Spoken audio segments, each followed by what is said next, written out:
Excuse me. Here Good we opening. go. Yeah. Wow. Kris, first of all, can you believe that Thanksgiving is next week, effectively a week from tomorrow? Second thing is, do you have any Thanksgiving traditions? You or your family have Ooh. anything that's like something you look forward to every year that kind of is like makes Thanksgiving for you? Well, Thanksgiving is my favorite holiday. Because It's it's mine the too. Is It's it mine really? too. I mean, I also love Halloween, so they're very close for me. But I do love Thanksgiving. You're just like thriving right now then because, October, November. Yeah. Oh, it's the best stretch. And my birthday was last week, so Oh yeah, you're living it up. mhm. Um, I mean, Thanksgiving is the one holiday that my entire family, I have a bunch of sisters who now have families, I have family, and that's the one holiday that we all come home to. I'm from Northern California originally, and that's where we all go back to. Uh, and truthfully, it's just everyone knowing that that is where we will be. All our spouses or partners know that that is where Thanksgiving will be. And it's just like part of the pact of getting into our family. So I think it's just being around everyone for a dope meal and friendship and family and love and a bunch of Christmas stuff because we all get into that too, because it kind of kicks off Christmas for us. What's your tradition for Thanksgiving? Man. So well, first off, I have not been back to have a Thanksgiving with my family in Oregon in a very long time. We did a Friendsgiving for years, which was absolutely Yeah. fantastic. It was kind of like a misfit Thanksgiving for just whatever people we knew who were in the area who didn't have another place to go. Would all come over. And we would have a really lovely time. But these days we've been doing it like my mother-in-law is flying in, so we're just doing it with a small group and going to a cabin in New Hampshire this year. I think I told you about that because it was with the Yeah. Airbnb thing on the Yeah. river. Scary It, AF. it, no, it actually looks like an awesome Airbnb. But Sure. what I will say is I am a sucker for the Macy's Thanksgiving Day Parade. I do love Oh, I watching love the the parade. parade. We do have a few different food traditions that all come from my wife's family, but they are fantastic. And also, I just like an excuse to eat a meal that like is so over the top Hmm. in terms of quantity that I like Yeah. just want to like curl up in the fetal position afterward, Yes. Yes. Yeah. which I've done. No, totally. So, mhm. I'm always in charge of making the green bean casserole, which I love. And my aunt Andrea is always in charge of making the mashed potatoes, which are delicious. And as we got older, so I'm from like wine country in Northern California, as you know. And so the wine is always like so good and super delicious and also starts at like 11 a.m. Well, the parade's still on. You guys are Yeah. breaking out the wine. You're just preparing for the dog show, Yeah. Have some good rankings. Um, I'm that's excited though. fantastic. The other Yeah. thing too, I'll say the last thing is we always the Wednesday before Thanksgiving watch Planes, Trains, and Automobiles, which is still my favorite Steve Classic. Martin movie. So fantastic. We've talked about Steve Martin, I feel like before, and With Candy. he's I love Steve Martin. He's me incredible. too. Me too. I mean, well, we've talked about Only Murders, which we Oh both yeah. love. That's why. So, speaking of creepy things Murders. and murders, shall we dive in? Let's do it. Good evening, everybody, and welcome to This American Horror Story, an unofficial podcast about the FX hit show American Horror Story. I am your host, Tyler Moss, here with my co-host.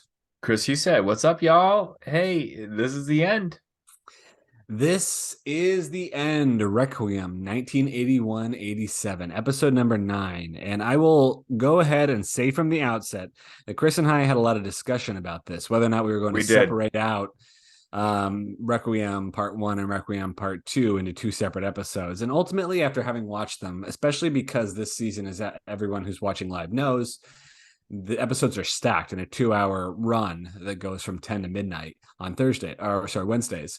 And we ultimately decided after watching these two episodes that they kind of go together. You kind of have to talk about them to a certain degree. We're not going to talk about them at the same time. We're going to talk about them in sequence, but we're going to talk about them, in the same stretch.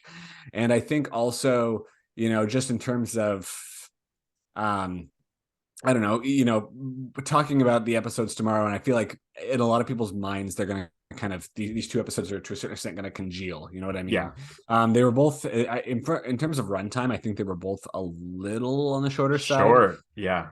So I think they were almost, I think that to a certain extent, they were meant to be viewed in tandem.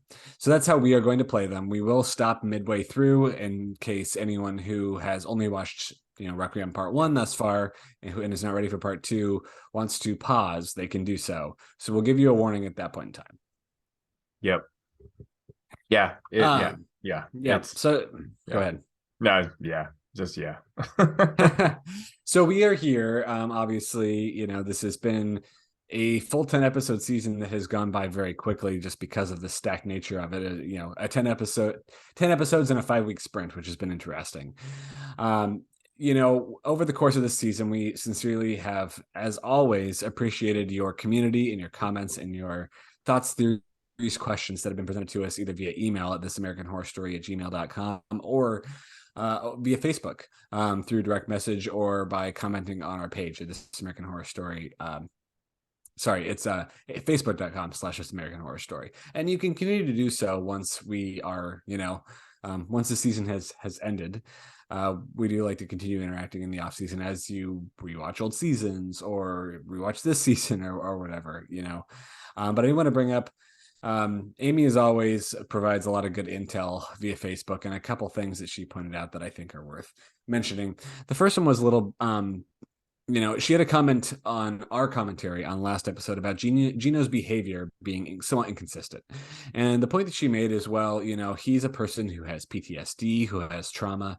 And as far as then kind of having somewhat erratic behavior, those things could track with somebody who has PTSD or trauma. And I want to hear your take on this, Kris. But my take is, I do agree, I totally get that and I understand it. But I feel like the problem we face is that so often on American Horror Story, we've seen in the past these quick character shifts and inconsistencies. And so if and when it's being done intentionally, it's hard to tell. Yeah, no, Amy, great point. I definitely get that. I just don't think it was done thoughtfully if that were the case. Especially because Gino was making like jokes about being scared, essentially. Where he's like, "Ooh, I don't know," with the lead pipe. So definitely that's 100% valid. It just wasn't done tactfully. But that is 100% warranted. Yeah. So, a fair perspective, but my view is it's just, it's hard to tell what's intentional and what's not intentional because we've seen the writing fumble before, right? Mm-hmm. Also, a couple other things that she pointed out. There was past theories that tick bites actually either, I don't remember the exact verbiage, but either prevented or fought against HIV. So if you were someone who got a tick bite, it like actually potentially prevented, like you got immune. I don't know if I to be honest, I just glanced at the clip sent over immediately before recording here, so I don't know all the details, but it sounds like there was some thought. And I'm thinking back to Gino having had tick bites and having survived for longer, maybe somehow that made him last. But at the same time, obviously in reviewing and well, I'm skipping ahead here. I'm about to talk about episode 10. So I will hold up there. Okay. But there's some things from episode 10 that are taking a different perspective on that. Speaking of episode 10, but speaking of Hannah Wells, I will say, Amy also pointed out that Hannah Wells seems like she could very well be based on a real scientist that she found, whose name was Linda Jane Laubenstein. She was an American physician and early HIV/AIDS researcher who was among the first doctors in the U.S. to recognize the AIDS epidemic of the early 80s. And she co-authored the first article linking AIDS with Kaposi's sarcoma, which is something we heard about quite a bit in these two episodes. So it could have been part of what the shout out was to Hannah, how the character Hannah Wells was representing, because we know there's been a lot of historical allusions, although characters by different names in this season. Finally, Amy pointed out that apparently dear, or the word for dear in Portuguese, is a pejorative for gay people in Brazil, which is interesting. So obviously a lot of symbolism with deer here, but at the same time, obviously, deers knowledge. Yeah, but at the same time, deers have kind of a historically, through Greek mythology and different things, have almost kind of a mystical incarnation. It makes me think of, Harry Potter's Patronus and stuff like that. But yeah, so they deers have symbolism on in kind of the religious realm too, as kind of a sacred thing. So I just think it's interesting because there's a lot of deer symbolism that we can talk and delve into later.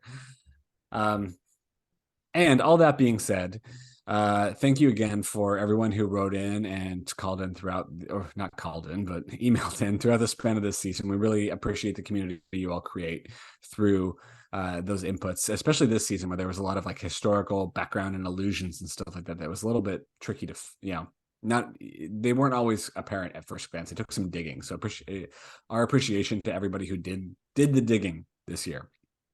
I would wait. Go ahead. I would like to point out also that we do have this YouTube channel that you were maybe about to mention, and people have asked, including our dear friend Bryce, do we still use our regular communication with our fans through our Gmail or through our Facebook? Yes, we do. But we also respond on our new YouTube channel that we've been doing this season for the first time ever. And all of y'all who subscribed and commented are amazing.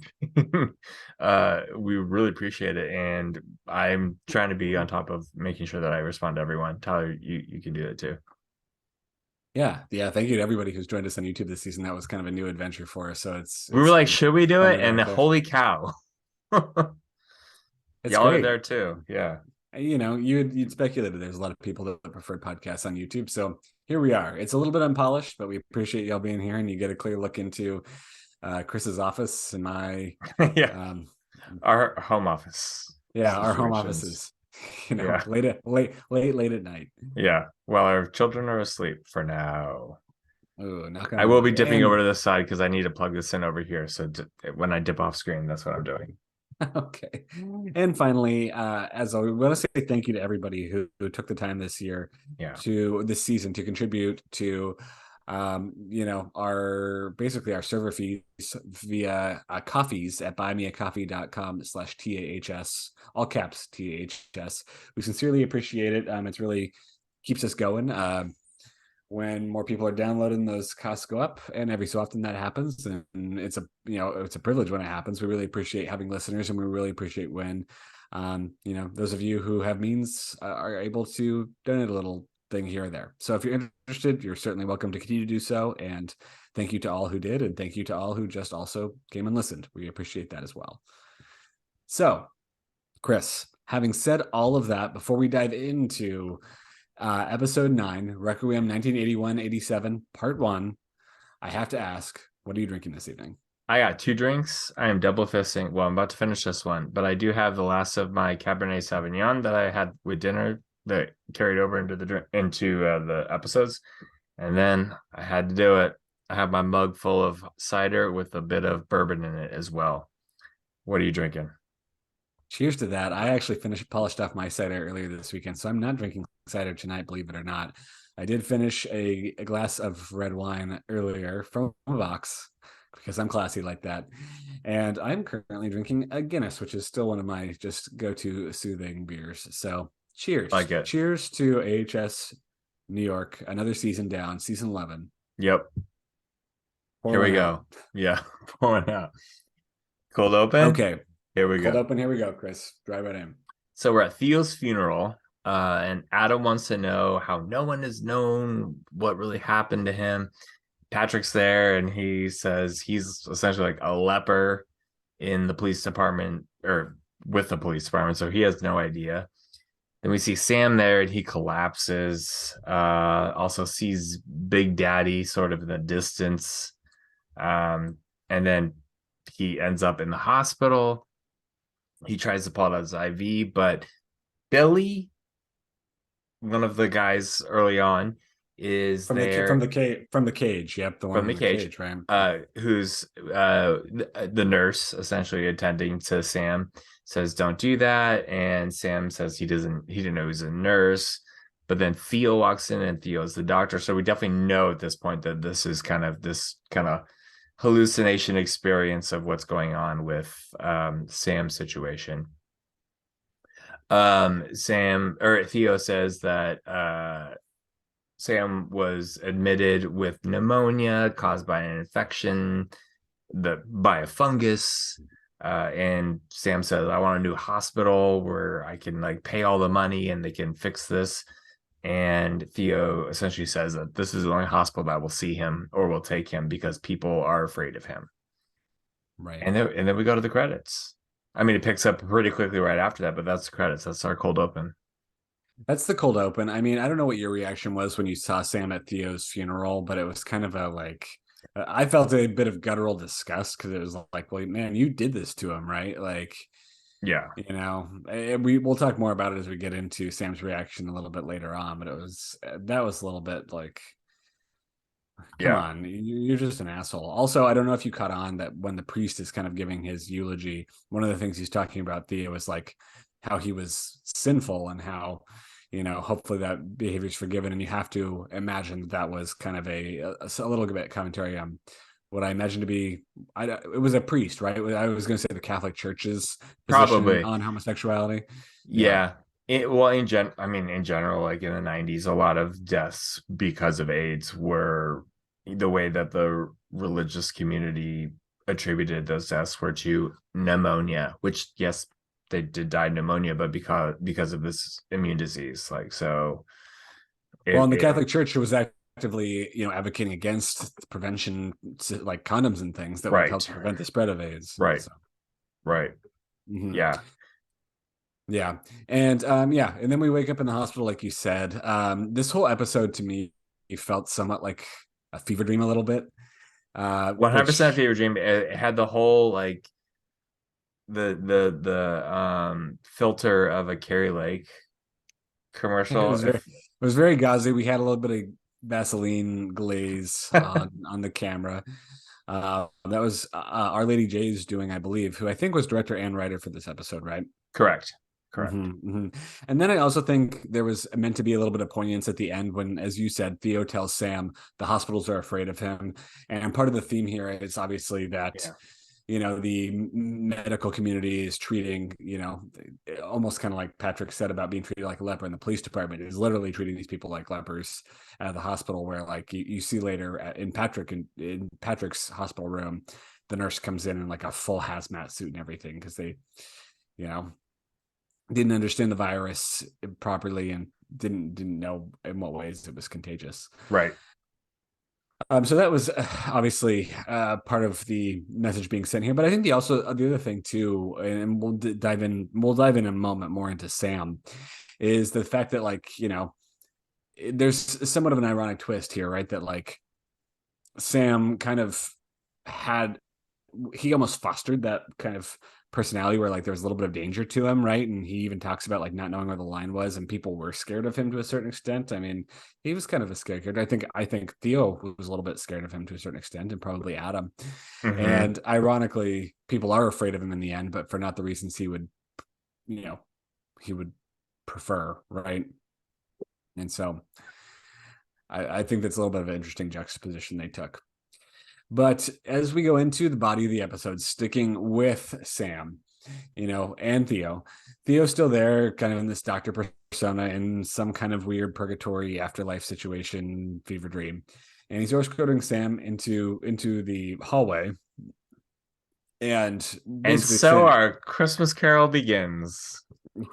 yes, I think you and I texted each other and we're like, We immediately, did. this feels like I guess it was a Ghost of Christmas Present situation. I You wasn't, call, you texted me like Christmas Carol, and I was like, that's exactly what I was thinking as this happens for both our characters that we go through in this episode. especially with like the fuzzy camera felt like that too, right? It was Um, constant, and I did not like that. Sorry, I did. yeah, it wasn't. It felt like A whole dream episode. it could be used artistically on occasion, but it did feel like the whole episode. And immediately, Sam is kind of in his conversation with Theo. He's kind of like, "Well, I didn't kill you, did I? I didn't. That wasn't my intention." Like, he was like, "If I crossed the line, I really didn't mean to do it." He's kind of like deflecting blame already. Yeah. Um, and Theo kind of revisits that conversation we remember them having on the couch back in Theo's photo studio, where he said, remember when I told you that thing was coming? It's finally here. And I think obviously the insinuation being that thing was always HIV, represented by, as we know, Big Daddy, and somewhat of a strange sort of metaphorical sense that could sometimes take a physical manifestation. I think one thing that I will say is we never really had the rules defined around Big Daddy. Sometimes Big Daddy was just a mirage. This is a big problem with the whole season. Yeah, and then sometimes Big Daddy was the physical force, right? Which, again, we'll revisit this. There was pieces. I feel like there's a way that this potentially could have been done well, but because of that, in the end, Big Daddy just kind of comes off as a peeping Tom a little bit, right? Just like always there watching. Yeah. Mm-hmm. But Theo takes Sam through the hallways into a hospital room that smells quite bad, apparently, where we come across a patient who is revealed to be Danny, who I don't think we have met, but in conversation between Theo and Sam, we learned that he was like one of the, I think Theo says he was like the first person we opened our relationship to. So I think the indication being that they like had a three-way or something with Danny. But they talk a little bit, it was a little bit weird how they talked about like, well, I thought I didn't love the dialogue here where Theo was like, he was a playwright and you never saw his play and he thought you hated it. That just seemed kind of, yeah. It seemed a little bit beside the point this time. Like this poor guy is like on death's door, and we're going to talk about how Sam forgot about going to see his play. Well, and Sam's like, oh, it's coked up, and Theo was like, you never told him whatever, but he's like, you need to give him compassion, give him a kiss. Give him a kiss. What? Yeah, what? This is like horrible. Hold his hand or something. Give him a kiss seemed weird. Keep going. But Theo played a little bit of like the "Isn't this what your clients love to see?" card. So we were reflecting back on kind of Sam's very seedy occupation, in which he had Theo take pretty dirty and effed up pictures of people and sold them at a high dollar amount to quote unquote collectors.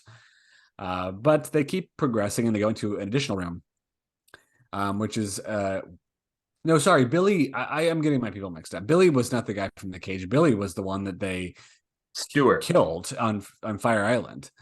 So Billy the nurse was the guy they killed on Fire Island because he had said the comment about like, well, you never got to know me when I was wearing the leather mask. Stewart, who's this guy, is the guy that Sam put in the cage, I believe. At least, I think the scene where like Patrick goes and we see the cage in the basement, I think that's the one he was in. And that's the one that Theo has him kiss him, I believe. Yes. Then finally they walk into the room where it's Sam. This very much felt like a Christmas Carol thing where we're like looking at, here's you decaying in bed. Sam's kind of been left lonely, maybe in a coma, or at least like very comatose and aged. I think there's dead flowers in his room. It's like indicating that he hasn't had visitors in a very long time, and they watch him have some kind of like a seizure before calling out for help and indicating that he's like dying. And Sam is, I think at one point he's like, well, people loved me, why is no one here? And I think Theo's like, well, people loved just the idea of you when you had a lot of power and money and fame and all this stuff, and not so much anymore. Cut, and then there was like a weird hard cut here, but is there something you were going to say before we get to there? Well, when we're cutting to Sam waking up in the cage. Correct. Yeah. And we have a new ghost that's walking us through this. We have a new ghost, which appears to be Henry wearing some leathers. Although we never really get the cop leather.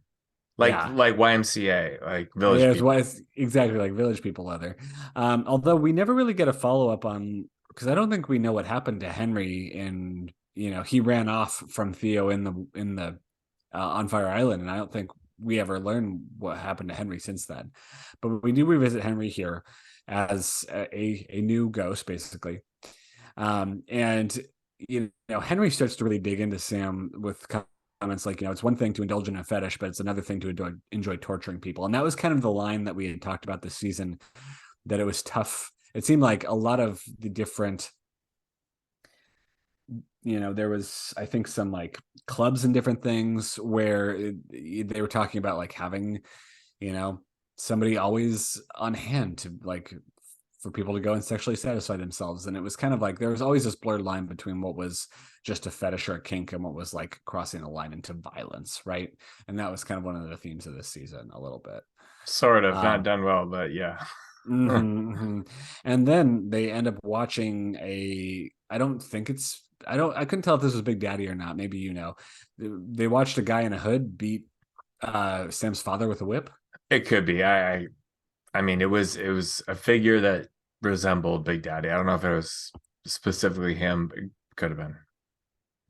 Right. And, they talk about Sam apparently having a past working on Wall Street at a firm where he was treated poorly. He says he was like the hardest worker sexuality. there. Well, he said he was the hardest worker there. And then, yeah, I presumably, yes. But he does say that it's, he would never let power be taken away from him again. So this is supposed to be the impetus of his fetish for torture, being a dominant. Yeah. We do watch a guy get his nipples torn off, which is kind of gross. So, well, yeah. It's this whole sequence is kind of weird because we know ultimately that Sam is not going to redeem himself.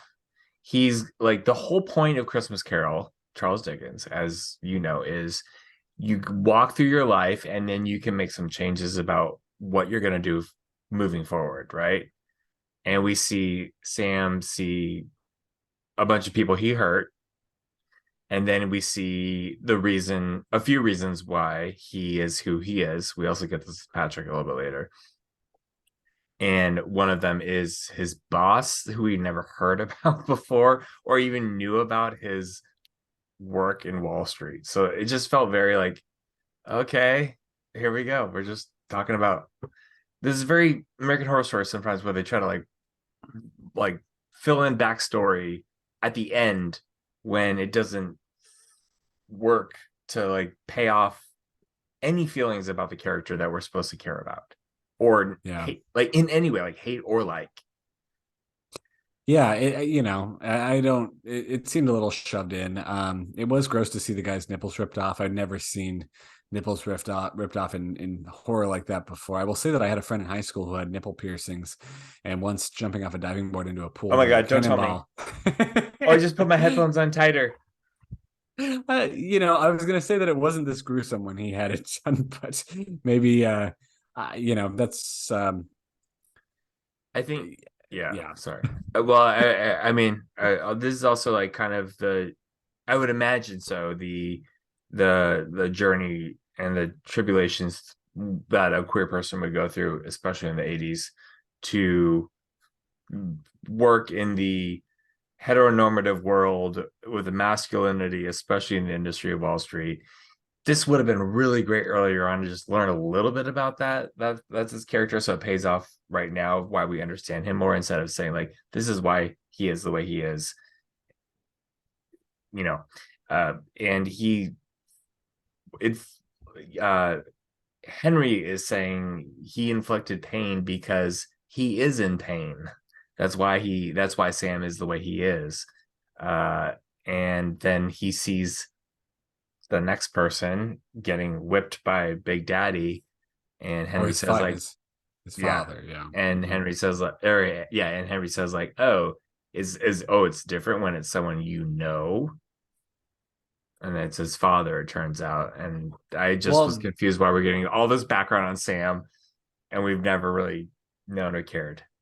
Yeah, it definitely seems to be insinuating some father-son issues in this episode, and we'll talk about that with Patrick pretty soon here. No, but then you're right. Then the boss, the nipples, he said he works harder than anyone else, and the third person he sees, Big Daddy. This was himself. Oh well, yeah. I mean, is it he sees himself, or he just gets moved into that strange torture chamber type device? I think he sees it. Okay, he's He's watching it happen. himself. Yeah, he's watching it happen, but it kind of fuses together eventually, and then he Yeah, falls out of that into yeah, the beach scene. he's about to get murdered by or beaten or something by Big Daddy. Then he falls onto the beach back on Fire Island where Big Daddy is following him on the beach, then catches him. And I think Henry says something along the lines of like darkness always wins, you just kind of have to give into it or something like that. And then Yep. all of a sudden Yep. there's the deer are back, but Theo's among the deer men this time. And I like to Sam, call them the dear souls. the deer souls. I like that. I like that. And then Sam takes off the mask from Big Daddy, but it's not Big Daddy anymore. The physique changes, and Yeah. It, it's it's a a different person. Yeah. it's like a hot twink that was very much his like preferred type of dude when he was like living in his frivolous life. Mm-hmm. I mean, I guess this is supposed to be a kind of metaphor for Sam accepting what kind of an asshole he was. But Doesn't I don't work. know. I don't know if it landed for me. I was Nope. like, I was a little. I think more than anything, I was confused about like, have we seen this guy before? Like, you know, all he needed to do was like, if Big Daddy is a metaphor for HIV, then why is it like why does Why he is it turn this and hug beautiful him? blonde man? Yeah, it's a little convoluted. You have to jump in some like Exactly. I don't If know. he's trying to embrace like his flaws and what he did wrong, I think I'm lost on like what this beautiful like Adam-esque figure represents Yeah, for I mean, him to accept that. I think the best we could do if we were doing a little bit of mental gymnastics is that we could think of Big Daddy as being a manifestation of pain, I guess, of like the inner pain that a lot of Mm, this community felt in different ways, like being you know forced to hide their true selves, or right. to Absolutely. be abused basically for who they really were, and those type of things. And so if I was going to stretch a little bit, I think that would be it would be kind of like an acceptance of his pain kind of thing, which he had clearly you know shoved under a rug inside his mind and kind of replaced with his fetish for torture basically up until now. Yeah. you know Which, um but then he like kisses him, and it yeah, just yeah. Again, it's a little bit of a stretch. I don't think it's not a clean metaphor by any means. And then Henry takes the urn and pours out into the sea, which is and and says, it's "You well done, Sam." yeah, which I guess is supposed to be Sam in the urn. Was my guess. Yeah. And Which, so I get that like ultimately we're going through this whole thing about like HIV and AIDS is like completely non-discriminatory. It just like screwed everyone over. Like literally it is horrible. Um, but Sam is actually a horrible person. Like yeah, he's actually a horrible person that did things. And whether they're justified or not from his trauma from his past, sure, we can talk about that and figure out like talk about that journey. But the way that he just gets to like go into peace and Henry says, "Well done, Sam." Like it's forgiven, and it's like, no, no. no, He had you no he comeuppance at all. Like there was no retribution on the victims that he dealt with or that he victimized. So right. I don't know. I didn't like this. It I, was I it wasn't earned. It wasn't yeah earned for Sam. I don't yeah like Sam didn't get any redemption in real life. He didn't get his moment of going back into the world and buying a turkey for Bob Cratchit's family, right? It was like, exactly. Like we can't use the Dickens like storyline no, and then forgive Sam. No, no, I like don't think so. if that mother effer went like down and went to hell and figuratively, then we could talk about how HIV was non-discriminatory and it just happened to like good people and bad people and whatever. But like this seemed like it was giving him a really nice storyline ending, and it shouldn't have been. I don't know. Right. And that's the end of Sam's storyline, really. Then Yeah. we open up on Gino, and he's in a hospital too. And I don't know about you, for me, for a minute, I was like, is this the same like gauzy hospital that Sam was in? But it seems to be this one, apparently a real hospital, although still no one seems to be there, which I believe is indicating that the doctor staff, the nursing staff is all still afraid of HIV at this point. We learned it's 1987, so we jumped ahead again from our 1981 kind of starting place, and Patrick is in a hospital bed. The room seems very untended and uncared for. We see Gino kind of go around the room and put the flowers in new water and do a variety of different things that kind of show that like no nurse has been there to help Patrick with much in some time. Which makes me Finally, also think briefly like that he doesn't come around as often as he should have. that's a good point too. But I feel like the But yeah, way things ended between them last episode, like they still had conflict. So it's like somehow they managed to kind of stay at least there for each other up until now, despite kind of the issues, yeah, they've had. The doctor finally comes in that kind of hazmat gear and tries to make Gino leave because he's not a relative. Everyone will remember that this was before gay marriage was legalized. And so that was back at a time in which, by law, if you were a in friend. a gay relationship, or there was marriage was not an option. You couldn't legally be married at that point and stay in like, be at your partner's bedside when they were, necessarily, at that store. You couldn't have like, you know, natural. The legal language I'm gonna muff, but the stuff around like passing things through wills and different things like that. There was like you couldn't have There's the same kind of benefits of the law that belong to people who were straight and in marriages. right, exactly. Yep. Mhm. Unfortunate. Yeah, and so I think that's the illusion there, and then we learn Patrick is blind because apparently the retinas have detached from the back of his eyes. And there's a few sweet moments here. Gino very sweetly feeds Pat some applesauce, the special kind with the cinnamon that's better. And Patrick tells Gino that he wants him to sell his insurance policy to pay for the funeral, so that way the insurance money doesn't go to his parents, presumably who he doesn't have a great relationship with. Right. Mhm. Yeah. Um, I I think. Go just ahead. briefly, real quick. I wish like this was a beautiful moment of their relationship, and we had so much of their relationship in tension and frustration that I wish we had had a few more moments of them just actually being a lovely, lovely couple because they truly do seem like they could be a great couple, and this shows that there was love there. But 6 years in later. Yeah. yeah, in American Horror Story, often we just see just the tension and the frustration and the arguments, and that sucks. Right. It's okay to show like love for like a 2 minute segment. No, yeah. I mean, it was. I appreciated this moment. I think this was one of the better I moments of the agree. I episode. agree. Right. Yeah. But I think fast forward to, I think it's supposed to be later that same night. We see Patrick like drop his morphine drip button. It seems, Mm-hmm.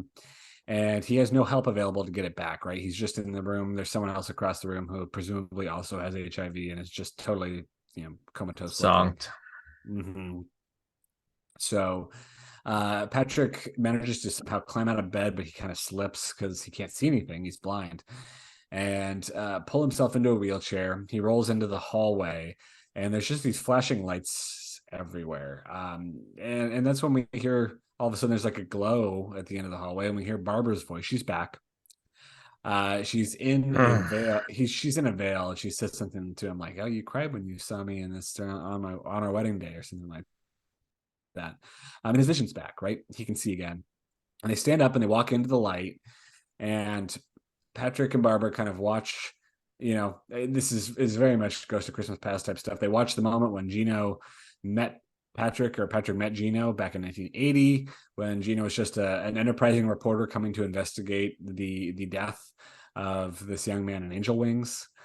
And we start to see their relationship build, and then we jump again to a scene in the police department where we see Patrick and a fellow police officer who had just gotten blood all over him.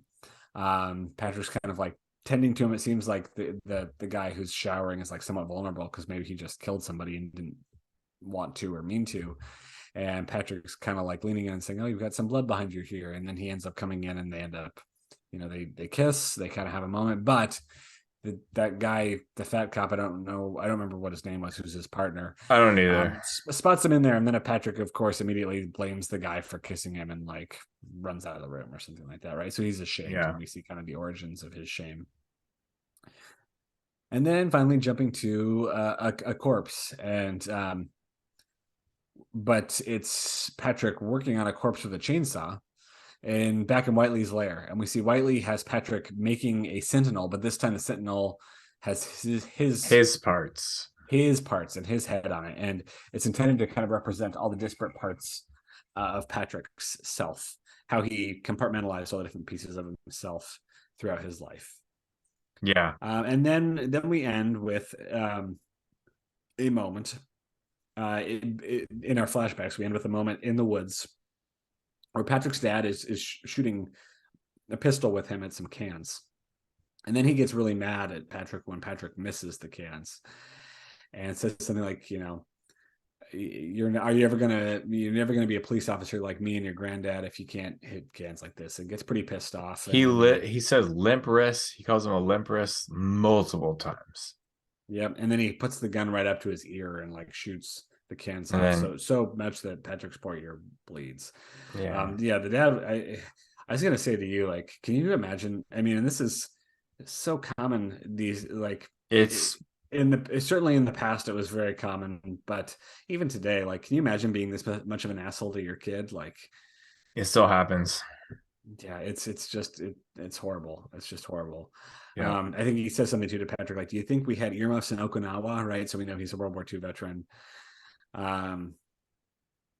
Just a sad moment. And again, this is I thought this scene was a more impactful way to give the backstory than kind of Sam's way, where we had these weird like scenes in the ether. I thought that this like one single scene, this just like 2 minutes with Patrick's dad was more telling than anything. It would have been great to have that moment, this sequence with Patrick and his dad a few episodes earlier, so things just paid off better. But yes, this was good. Sam's stuff doesn't make sense at all. Right. Patrick, at least we're getting some stuff that explains backstory, but way too late. Right.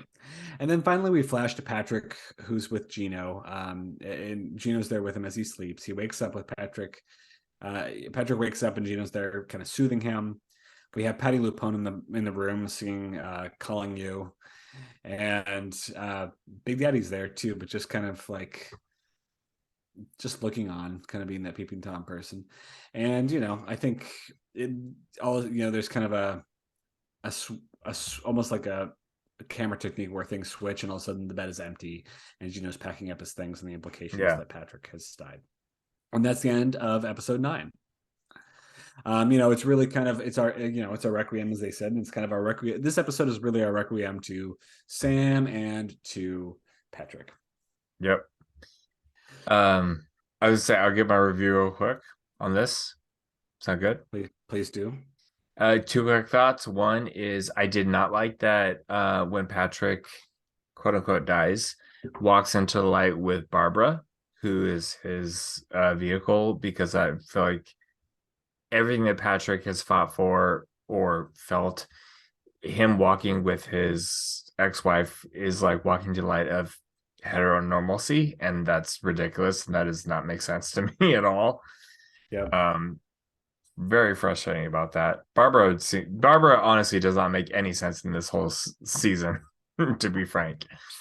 And then the other thing I think though is that I like Kathy Patty Lupone as a character, but also she shows up now and it just does not make sense of like what her role was. There's a few people that are just cast in these roles that just don't facilitate the story into a place where it makes sense. So but I do like that we're showing in this season that HIV and AIDS can't believe this story is even about this at this point. It was supposed to be a serial killer, but here we are.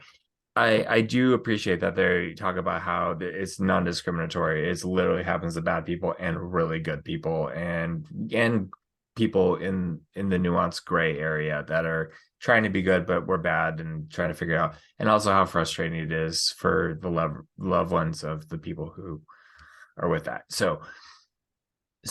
But that being said, this whole episode to me just was, are we really just doing a full epilogue like on this in the same filter of a dream, ethereal dream? So I honestly, I really didn't like it. So I gave this 3 out of 5 Mai Tais. What do you give it? What are your thoughts? Yeah, I agree with you. I mean, look, I think first of all, you make a really great point about Barbara. Keep going. I mean, I feel like Barbara didn't make any sense as kind of being his guide at this point in time, because in a lot of ways, Barbara, to your point, represented a very dark time in his life when he couldn't be himself. So for her to be the one that kind of facilitates his journey into, you know, the afterlife, and kind of be like in that white dress and everything like that, it felt against message. I mean, it just felt dissonant. And then the other thing I'll say too is like, also totally get your point about, HIV being able to, it being indiscriminatory and being impacting everybody. But, I was talking with Amy about this on Facebook as we watched the episode, and we were making, I was thinking about the fact that Our Lady J, who wrote and directed this episode, was a big writer on Pose, and Pose was another show that very much directly addressed the HIV epidemic in the 80s in New York City too, but through a more aggressively political tone, right? I mean, I'll be the first to bet I have not yet watched Pose. It's been on my list for a while, and so I'm ashamed of that, but I know how great it is, and I've heard a lot about the show, and I know, for instance, that the show portrayed the die-in at St. Patrick's Cathedral in New York City. And there was a lot more representation in Pose about the different communities that were impacted by HIV. And it's interesting that, not only Ryan Murphy, but Our Lady J in particular decided to kind of, I don't know, revisit the exact same time period, but like, I don't know, from the white man's perspective, it's interesting. I'm sure that wasn't like what the theory was of how the season was going to play out, but does it resonate? I don't know. There was parts that certainly, I certainly Sam's, I will say I can say with almost certainty that I don't feel like Sam's epilogue paid off or made sense. I didn't like it at all. Patrick's, I appreciated the in-between moments with him and Gino. I really disliked the Barbara piece, but the scene with his dad, I thought, had some power to it. So overall, I mean, I'm really struggling. What did you give it? 3.25? 3. I'm debating between a 2.75 and a 3, and I'm gonna give it a 2.75. Ooh, not good. Okay. Yeah. So I think that puts us at 5.75. Yeah. Rough. This is, we'll talk about all this. I don't want to go too deep into things before we get to the actual end of this season and kind of looking back on the season as a whole. But before we do, I want to pause for a moment and let anybody who has not yet watched Requiem 1981-1987 Part 2, you can go ahead and pause here, because we're about to move into the last and final episode of American Horror Story NYC. Yes. So Kris, I'm going to have you go ahead and take us through the cold open in 3, 2, 1. Take it away. Okay, so we are with Adam now, and he's in a suit, and he is showing up to a crime scene, and there's a body on the ground, or a body that they're pulling out. Wait, I can't remember. Was there a body on the ground? No, there was a body there. You're thinking of when The Gino first and Patrick one. Yeah, met sorry. in the past episode. Mm-hmm. So what happens? Okay. It does look very similar. Like they almost Yeah. could have used the exact same set setup. They probably did. um, the body's coming out of apartment 6B, which is actually where Hannah Wells lived. So he says, he gets into the apartment essentially. He talks to the cop. He's like, I was a friend. I know her. Can I get in? And he gets in and he goes in there. It's Hannah's room. And I wrote EW gives me a call in the morning. Oh, the cop there is, like, all right, like you can take your time, like, do what you need to do, but here's my card.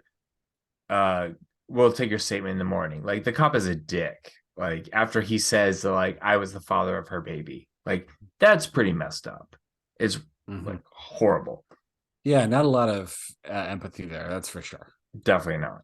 I mean, she was pregnant. That's yeah, that's devastating. And then so Adam's kind of inspecting around and he finds a tape recorder, and there's honestly like nothing scary anymore in this show. It's just like Adam inspecting. But here we are. And he hits play, and her recording is talking about the deer. And Adam kind of breaks down, not necessarily of what she's saying, but because he hears her voice, I think. But also, do you remember what she was saying?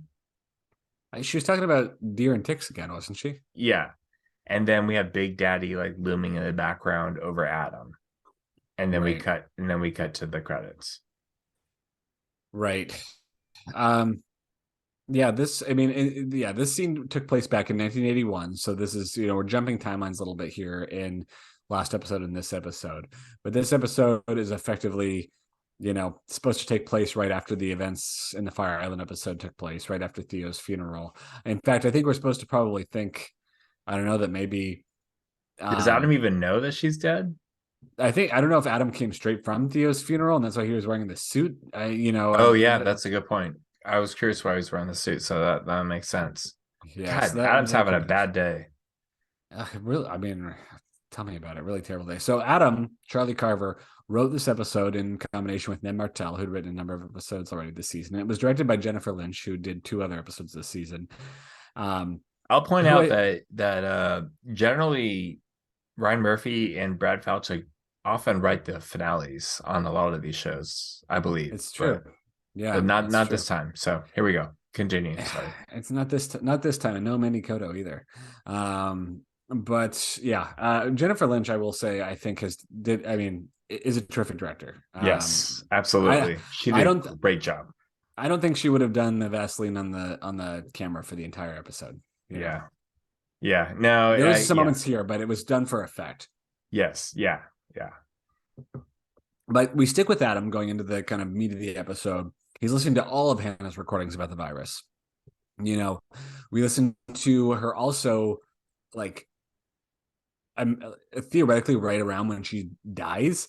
And to me, it sounded like what we were hearing was her theoretically getting attacked by Big Daddy. Like we hear tables. Is that what you thought we were listening to as well? We hear like her kind of choking after she's coughing. We hear like tables being flipped over and stuff like that. The idea that like she was murdered. HIV took her, she was murdered by Big Daddy kind of thing. Yeah. That's what Adam thinks too. Right.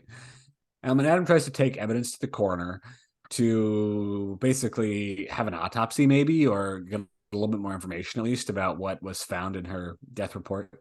And we learn that at the same time, the coroner reveals that Theo also had pneumocystis pneumonia, which was the same thing that Sam had. And we also learn about how Theo, we learn more details about how Theo died, which is that when the way he was tied up deprived him of oxygen, plus the fact that he was on Quaaludes prevented him from having oxygen. And so it really was, what this basically says to us is it really was Sam who effectively killed him, because Sam was the one who put him in that position and drugged him to not get any oxygen. So it kind of makes the happy ending for Sam from last episode like feel even more wrong. But anyway, then we hear a different take of Hannah Wells speculating that she got HIV from Adam when she turkey basted his semen into her to impregnate herself. And so we get that's all this where Adam background starts of to how get the idea that it's just continue. Sorry, I was gonna Adam. say all I was gonna say is that's how Adam gets the idea that it's passed through sex. Yeah. And feeling guilt, we kind of have some scenes interspersed here where he gets very, very drunk, seemingly feeling guilty, I would say. He goes to a doctor who takes samples of his sarcomas, I think, or I don't know if those are called sarcomas or if overall it's the disease itself is just called Kaposi's sarcoma. But anyway, that's what those kind of spots are. And he tries to convince the doctor to prepare for this oncoming wave of people who are getting this illness, but the doctor totally writes him off, as everybody has. And continuing to listen to Dr. Wells, we hear her say that deer are not really the origin. It's actually the ticks. So maybe Fran was right about weaponizing the ticks, which I will say, this is a very important point. This is the only mention of Fran that we get in this episode or the last episode. Fran and her friends, effectively the lesbian cohort, are completely written off in terms of how their storylines end here. And we know that they had HIV too. So that was, I don't know, that felt wrong. Absolutely ridiculous. If you're not reading between the lines at this point, these last two episodes were not great. Mm-hmm. It seems like Wells doesn't know what to make of this information, but meanwhile, what Adam does is he creates these use a condom flyers, because at least what he does know is that it's a sexually transmitted virus. He goes to visit Kathy at the Neptune Baths. And we learn that she is retiring effectively, because he tries to get her to pass out flyers and she's like, there's no reason to pass them out because I'm done. It's the end of an era. She's been sensing something bad's been coming for a long time. I don't know. This just feels more than anything like a way to say bye to Kathy. Nothing. I don't know that it really progresses the storyline. She only says stop. I know you're fixated so much on death, but don't forget to live your own life. He's dying. Awful hard to do when everyone around him is dying, plus himself. Yeah. So I felt like that was like, she at least got a goodbye, I guess. Yeah. True. He returns to the ominous subway where over, this is a little bit on the nose, but over a poster that's a Black Plague exhibit at the Met, someone has spray painted "Daddy" on it. So I feel like if we weren't certain already about our Big Daddy metaphor, we certainly are now. And then that creepy subway rider who you really didn't like from the previous episodes is back, like telling him like, "I told you so," or something like that. Yeah. Yep. Yeah. Fast forward in time back to forward in time to 1987, where Gino just is kind of existing with Big Daddy lingering behind him.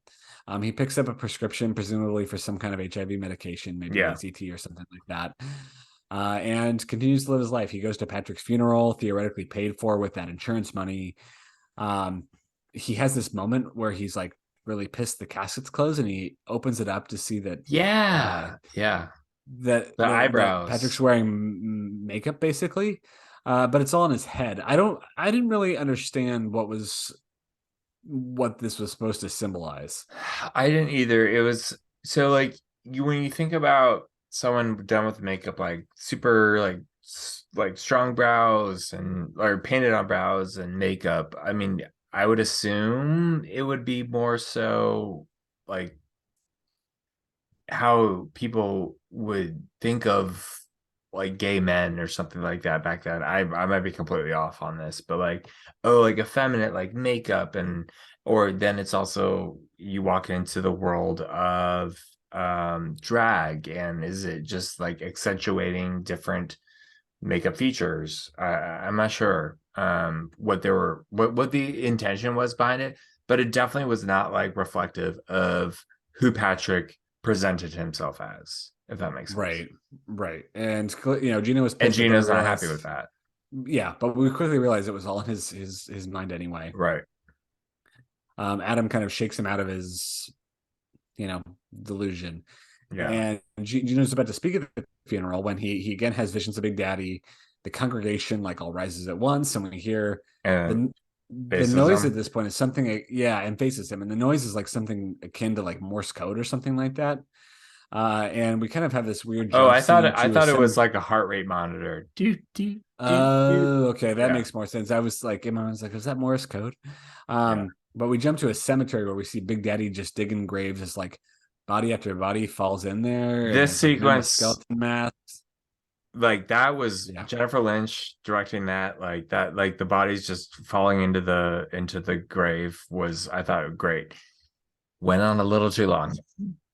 That's what I was gonna say. The scene went a little long. It was Yeah. creepy, The but the scene went initial a little one long. was great because it was so it was such a symbol, or it's such a uh um imagery of really what was happening in the world at that time. Well, still happening, Right, but right. And I took that to mean like with the masks, I took that to mean like these kind of like faceless, nameless yeah, people who like, yeah, get lost to history because they're not investigated by the police and they're not yeah, covered by, the mainstream newspapers, and the doctors won't treat them and stuff like that. That these right. people are dying and no one is like paying attention to who they are. They're just lost souls to a certain Hmm. extent. And I think that's what kind of that's symbolizing there. Yeah, And we keep progressing in time as Gino kind of continues to survive. We move on to 1988, where he's at some kind of protest where there's like people carrying signs about finding a cure for HIV. yeah, yep. And then it's like flashes back to Patrick, and then he's in the native office where Big Daddy's just mowing down people with machine guns. It jumps all over the place a little bit. And I obviously to symbolize that just like Big Daddy's like having a heyday with his massacres and stuff like that. We move on to 1989 where Gino's getting a Mai Tai and Mr. Whiteley sits down with him. So we get to see Mr. Whiteley again. But then Big Daddy slits his throat. Then Gino gets another Mai Tai from a young man. They go back to his apartment, but as Gino has a coughing fit, Big Daddy just dumps a giant bucket of blood on this young guy and he disappears. So Gino's alone again. Gino meets another guy at the bar, and then Big Daddy slaughters him as well as a bunch of other people at the bar. Big And Daddy's then just the kind of entire everywhere. bar. Yeah, Mm-hmm. Which, obviously we're really kind of hammering home the message here about how HIV is just ravaging yeah. the community at this point in time. Jump to 1990. There's a bunch of men in hospital gowns at the native. Gino's just looking like a zombie at this point. He's making a paste to put on his skin lesions. And he's a much older man now. He attends another funeral, and there's another mass grave. And then we're in 1991. A sickly Gino gets, he's at this bar again, and like it has a vision of the hospital patients there with them. He's on this walker. Everyone he passes on the street is wearing a mask. And as he dies in his bed, Big Daddy looks on, and as he passes, he sees a vision of Patrick kind of reaching out to him, which is apparently a version of his kind of. Yeah, he does, but he also like doesn't really like, they don't connect. He kind of like he doesn't turn away, but it was just, it was not a welcome, sweetheart, I've missed you type experience. Sam ends up getting a happier ending than Gino does in this season, which Yeah. seems totally unjustified. And the episode ends kind of quietly with Adam attending Gino's funeral, also looking Muted. like he hasn't aged a day. By the way, Oh yeah. at least that's how I took it. And poor Adam is the only one left standing, and that's where it came. For now, because we know that he also has Big Daddy looming over him, because we know he has HIV also. Oof. Yep. Yeah. But then Exactly. it ends like, It ends. ends. It ends very quietly. It certainly does. We just spent 2 episodes going through all these deaths of these people, and Gino's death is the end. But then we don't have any idea of like, there's no message of what happens for the future of the character of Adam. We don't know what happened to Fran. We don't know what happened to Kathy. And that's very frustrating to me, because if you're gonna go through 2 episodes of the deaths of 3 major characters, what's the message you're sending at the end of this to what happens for the other people? You have to have like these two episodes. Sorry, I'm going into my review already. These two episodes obviously felt like an epilogue, very long epilogue, but it needs to. What's the message you're trying to send to the audience with the story you've told? I Yeah. don't know if that is at the. I don't know if it is after these two episodes. What do you think? Do you want to give it my ties yet, or do you want me to give mine first? Give yours first. Give yours first, because still trying to figure it out. I wrote mine what I think I have, but I would love to hear your perspective. Yeah. I think I said this back when we were reviewing Fire Island, maybe. But I think this season, in retrospect, I still believe it would have been way more effective if Big Daddy had been a real serial killer and not a metaphor as a serial killer. I wish they treated him as a real serial killer that was out there killing people in all these horrible and innovative ways. And they're trying, like, as if he was a real person and didn't have these weird rules about sometimes being a physical being and sometimes not being. And that, through that he was a metaphor for HIV. That could have worked fine, and we would have maintained the kind of serial killer tension that we totally lost after Mr. Whiteley died. I think he died prematurely. I think we spent way too many episodes with Big Daddy either just like creepily observing behind people, or a couple instances where he just like barrels into the house. Did you ever play the Teenage Mutant Ninja Turtles like arcade game? Do you remember Absolutely. the character that would just like barrel in like without a shirt, just like barrel in Yes. and smash people? That's Yep. like how I envision Big Daddy basically. Yeah. Like by the end, there was Big Daddy was like maybe kind of scary at the beginning, but totally lost his scariness once we kind of knew that he was not a real thing. Um, and in some ways kind of sucked the tension out of how that character was being there. And then I think Sam's story, I mean, and I guess I need to focus my reviews specifically on this episode.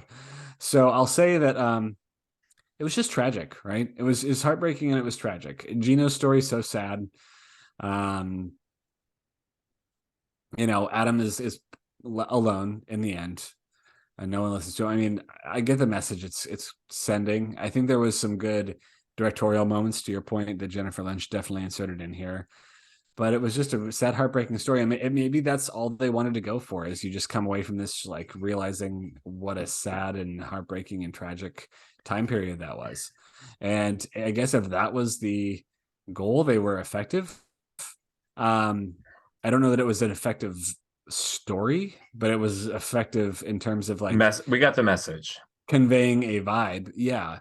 So if I'm thinking back about and then I was also very bothered that we like had a bunch of characters whose stories kind of were just left on the table. So I don't know. I debate whether or not I'm giving this episode an even lower score. I'm just going to give it the same. I think it's also a 2.75 for me. I think it's 2.75s in a row. How about you? I I think because I watched them back to back, like we both did, it was frustrating. I did not need a eulogy for certain bad people that had wonderful endings. I think there needed. So, okay, I have my notes. I needed to see some comeuppance for certain characters, including particularly Sam. I wanted to know what the hell happened to Henry, who had a really weird, bizarre, interesting, unrequited love 2 episodes ago for Gino, and then Henry just appears as a figment for people for Sam passing on to whatever afterlife he's going to. Should be hell, but probably not, because it was peaceful for him. Some obscure things that I've noticed for that we did not ever explore was that Theo had like a Jamaican grandmother or something that had some like magic or whatever that he talked about like episode 2 or 3. Never visited that again. The Uh-huh. Molotov cocktail that was thrown into the The bar. the Yeah. bar by Big Daddy, who apparently is just still this like figment that represents, or this metaphor that represents HIV, but that then and locked everyone in there. Like, I guess, is that more of a metaphor? Like people literally like got hurt in that, as opposed to what Big Daddy was actually doing, which was just looming over people who had HIV. Yeah. Hmm. Um, what happened to Henry? What happened to Henry? I don't know. I miss him. I want to know what happened to him. Where the F is Fran? Like, And her friends, and her KK and friends who every. also had HIV, exactly as you mentioned earlier. And then, to be honest, the frustrating part about this season, I we loved most of this. I loved most of this. I am so frustrated that HIV was such a literal thing that happened, and with Hannah Wells and everything, it was just like, you can do this in a metaphorical way that's like super cool, that we get to like, blog about, or like talk about, and go on Reddit about and tweet about. But that it was literally literal. Big Daddy was like, it was just fucking AIDS. Like, I don't know. Yeah, if it would have been a lot more fun to unpack if it had been, if Big Daddy had Yeah. been a real serial killer, and then we were, speculating as to the connection. Well, so where does that end you from a Mai Tai standpoint? 2.5. I'm sticking with what I wrote when I right after the episode ended. 2.5 Mai Tais. I think that's fair, and That's awful. I'm sorry. I'm so and, sorry. And I and love ending most of on the up. season. I enjoyed a lot of this season too. It started off quite strong. I feel like it just ended on a low point that just like Yeah. left you feel it. It's rough. Well, as always, we at the end Yeah. of a season, we go and talk about the season as a whole. So I want to start picking or having you pick some of your answers to our typical run of the mill end of season questions. Starting with, who's your MVP for this season? Okay, I have a tie. It is Joe Montello and Jeff Hiller. 100%. Both of them were fantastic. Jeff Hiller was so good. And obviously I've talked about how much I liked him in Somebody Somewhere on HBO. Everyone should watch that. He's like really great at that. Very different character. But also Joe Mantello was fantastic. Even though his character made a bunch of different choices. Those two people, my MVPs. Tied MVP, co-MVPs. What about you? I don't have co-MVPs. I took a different approach. I am giving Joe Mantello MVP because I feel like he, in a lot of ways, really carried the season. And he navigated what we felt were some character consistencies. I think You're better than I debatable, am. but I think he was great. And I would love to see him again in future. I mean, I Oh think yeah. he's an award-winning actor, in my opinion, after having seen him in this. He's So better than what he's doing right now. Mm-hmm. And I will go ahead and follow up. And I was going to give Jeff Hiller best newcomer because I feel Newcomer. like I felt like Jeff Hiller was stellar, and I would love to see him in future things as well. I think he has the capacity to play some really fun and interesting roles ongoing. So I'd love to see Yes. how those would manifest. Who's your best newcomer? Oh You goddamn. can't say But that. You're I going to say know. those two again. I mean, How can you not? It's fine. I know that's I like what you did. I'm gonna change my story, and I'm gonna say best MVP is Joe Montello, best newcomer Jeff Hiller. Mm-hmm. Because it's like getting like defensive player of the year, but also offensive player of the year, and maybe you're good at both, but like offensive player of the year just like carried a lot more of the story as Gino did, but also defensive player of the year is really good. So if you're a two-way player, then you like that would be Jeff Hiller because he was in the entire series, but he did such a good job. So Yeah, I'm gonna go with that. I think that's fair.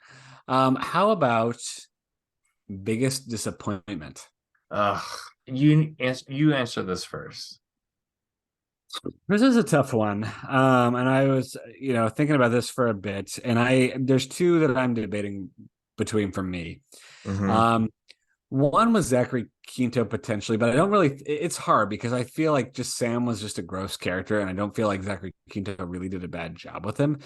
Um, but like I don't know, Sam like had a couple moments where he was like funny and you appreciated him, but then he just ends as such a just horrible, gross character in the last four episodes, that, or at least the last three, that it was, we've already talked about how flat his like redemption felt in the end. But look, he was terrific at being that character, so that's why I can't feel like I can Yeah, rightly say that he was biggest it's disappointment. it's the writing for his character because he did, I think, great job.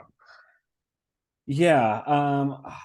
Yeah, and then the other one that's like, so I would say that's like a kind of an honorable mention.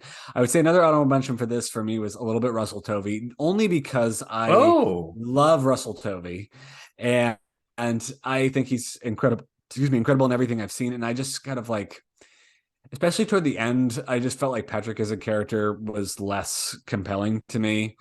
Um, there were supposed to be like secrets that were revealed. Like Barbara kept being like, "Oh, what about this? What about this?" But nothing came yes, out of it. It yeah, was and yeah, so I guess if I say he's a disappointment, it's only in the sense that like I expected to choose him for MVP, and I didn't end up having to getting to do that. So that's the he only was reason good, that he was but a runner up. And my overall biggest disappointment was Leslie Grossman, because I just feel like, and it's hard to separate her from Barbara because Barbara was the character she was given, but Barbara was just such a nothing. Like, should have been something that was mentioned as a side conversation and not been an ongoing character in the story whatsoever. yeah. So that was a frustration for me. So now you tell me your biggest disappointment. My biggest disappointment was I think we shouldn't have, and I know this is how the industry works, but like truly having like different writers for every episode. Um, it like we saw this like characters make different choices or change that don't match who they were last episode, and that's very frustrating and does not make sense. We talked about this particularly with Gino. Um, that's frustration. And also writing in characters that are unnecessary. I get that we wanted, or that we this is me as an editor. Here's what we're doing. Here's what we think. Um, I get that the story that ultimately was wanted to be told, I guess, was the story about HIV and how frustrating and devastating it was for the queer community. Horrible. Um, to tell the serial killer story and then finish it with people dying of HIV and AIDS. I just don't know if that works as like a season of a story. It just didn't like holistically work as something. I understand in certain ways like what things are going for, like let's tell the story about a few characters, and then when you find out more about a side character and then they become a main character in the next episode, it's really freaking cool. Like because you like them and you get to know them, or you hate them and you get to know more about them. It just didn't really happen. I'm also like super like into White Lotus, like the first season and into the new season right now too. And I think that's done really well. And I'm comparing it to that a little bit. But so I'm kind of, I don't know. I would just say I love all the writers individually, but like I just feel like collectively it never lands and makes a cohesive, coherent story. And that's really frustrating because the first six episodes of the season were super dope. I loved how noir it was. It was very Yeah. different, and I We applaud that. lost the noir, and that I agree with you 100%. The noir was very fun, and it felt like that like fell Different, off, yeah, and that was a bummer. Also, I mean, the other thing I'll say too is I didn't talk about Hannah Wells, but I felt like Hannah Wells was a character that was a unnecessary. disappointment. We never pay off on I mean, the theory of like whether or not the government was responsible for, I the know ticks and HIV. It's like that was hinted at, but it was just kind of left open nothing, ended in a way that like, nothing. yeah, was disappointing too. I'm gonna give an additional award I just kind of thought up a minute ago, and I'm gonna call this award the most growth.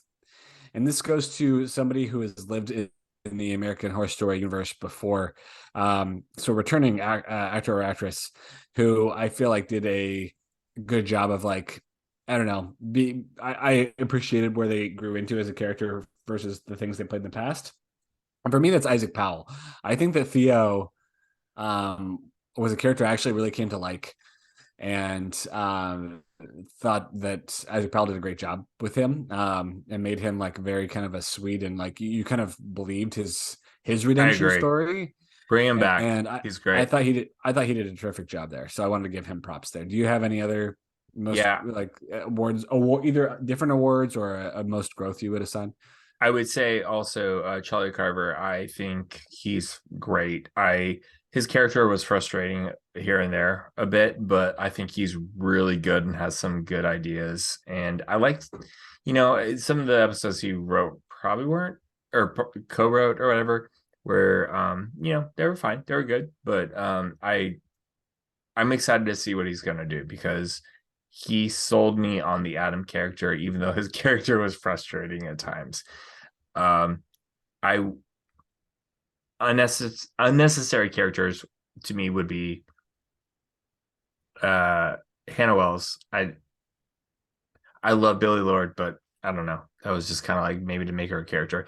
And then Patty Lupone, like she's dope AF, obviously, but I don't know. That doesn't not really necessary as a character. And Barbara. Well, Barbara 100%. I love Leslie Grossman, but like that character was just completely unnecessary to be as significant as she was. Yeah. All right, And you. we didn't even comment though on Mac Majara, Cal Penn in the in the Oh end. yeah, oh yeah, he fell off too. I Yeah. it like I mean I know a lot of people have been talking about this. This is like the gayest American Horror Story ever, and American Horror Story is obviously like very like gay, really pro gay and gay, but this is like the most gay American Horror Story I think has ever been, and I love that. And I applaud it for that. It's awesome, Before we go into but ranking, oh, go ahead. but like you know we can tell a story better. Yeah. Any other awards or questions before we move into our end of season rankings? Nope, let's do it. All right. Do you know how you have things lining up? Okay, all right, so I'm looking at my actual rankings because Josh is the shit and has put our rankings in order. Um, I'm looking at it. So my rankings, based on not my scores, but actually how I just say it, are Tyler, correct me if I'm wrong, but I have Asylum, Murder House, Roanoke, 1984, Coven, Hotel, Cult, Double Feature, Freak Show, and then Apocalypse. Is that correct? That is correct, sir. Okay, so I'm gonna put. I hate this because like this season in the beginning for the first again like 6 episodes, I was like, yeah, this is up and up. This is like my jam. Especially when Fire Island happened, I was like, oh my god, if a murder like mystery thing happens on Fire Island in the last few episodes, that would be super tight. But it didn't happen, so it's not going to be as high as I wanted it to be. So I'm going to say my new rankings will be, and a few of my things might change. I'm going to say Asylum, Murder House, Roanoke.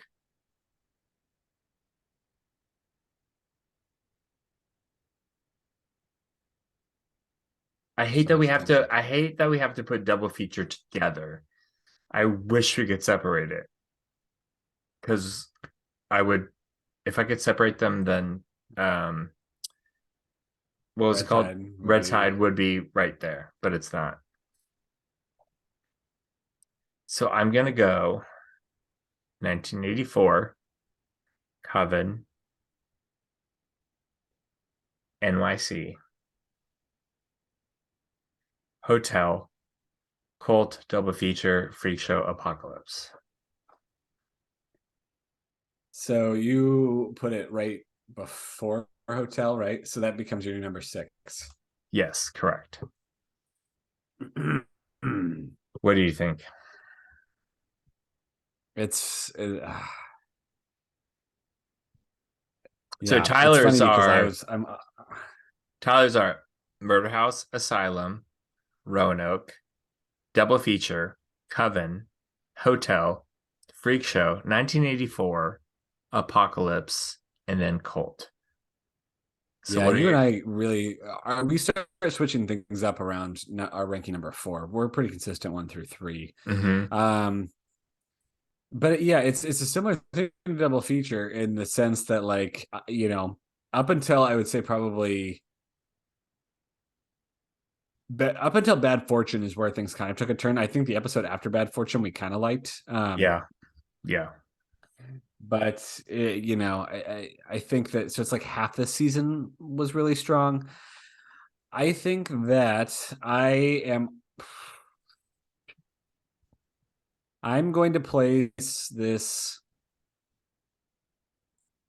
I'm going to place it after Hotel for me. So it's going to be number 7 between Hotel and Freak Show.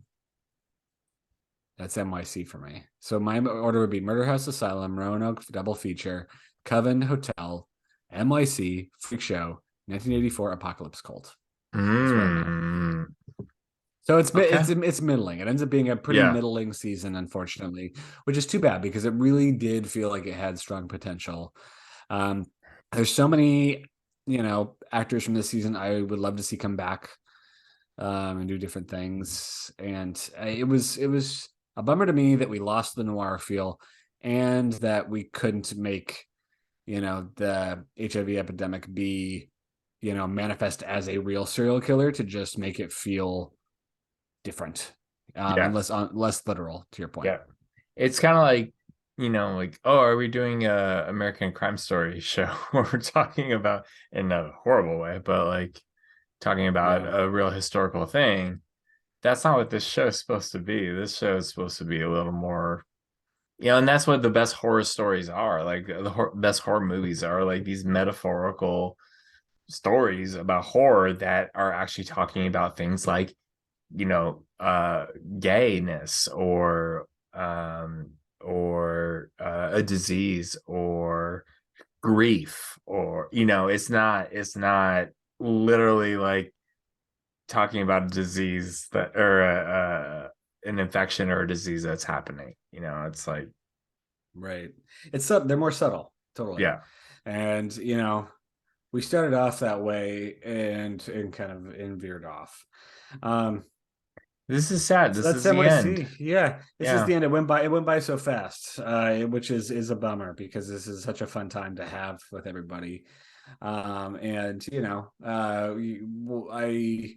I don't remember if stories got renewed for next season. I don't know. I mean, we'll be back in one form or another soon enough. But up until then, I hope everyone has a really terrific holiday season, a terrific and safe holiday season. We appreciate you kind of accompanying us on the ride up until now and beyond. And to that end, if you have thoughts, theories, questions on this season, we'd love to continue to interact. So you can do so with us via email at thisamericanhorrorstory@gmail.com or on Facebook at facebook.com/This American Horror Story and on YouTube, This American Horror Story Podcast. Kris, where can people find you between now and Whenever. whatever's next? I'll be on Instagram at Kris Husad, Kris with the K. What about you, Tyler? I'm there too, at TJ Moss 11. Once again, everyone, thank you so much. Cheers, and until next time, happy hauntings.